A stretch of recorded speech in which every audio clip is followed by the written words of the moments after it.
Fernando Tatis Jr. had a lot of doubters coming into this season. Could the young star rebound to his previous levels? What would the effect of all the hate coming his way have on his game? Could he be one of the leaders in that San Diego clubhouse, helping unite them in a cohesive unit? And while the last one certainly hasn't happened so far, we've definitely seen one thing for sure: the return of his MVP level performance. In fact, he might just be better than ever overall. Let's start with the obvious thing, his hitting. For a guy with the career OPS plus over 150 coming into 2023, the expectations couldn't have been much higher, but Nando's managed to mostly reach those lofty standards with a 139 mark so far, along with 17 home runs and 20 doubles in his first 74 games, and a slash of 285, 342, 521.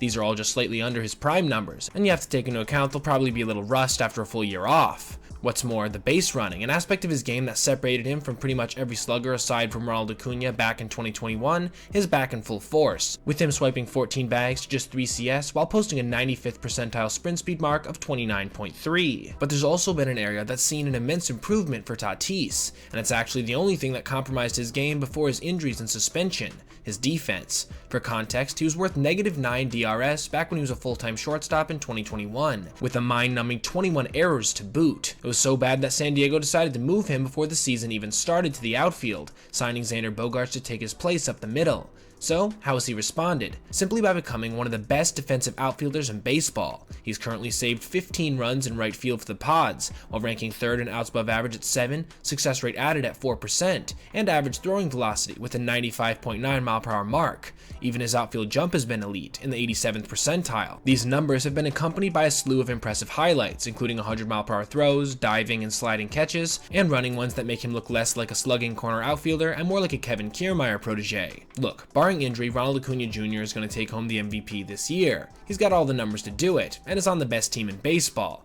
However, it's good to see the return of Nando, and his greatness that is so elite in potential he could possibly be challenging Ronald for the next decade for MVP year in and year out. Now, he just needs to figure out how to rally his fellow troops in SoCal so he can make more playoff appearances as well.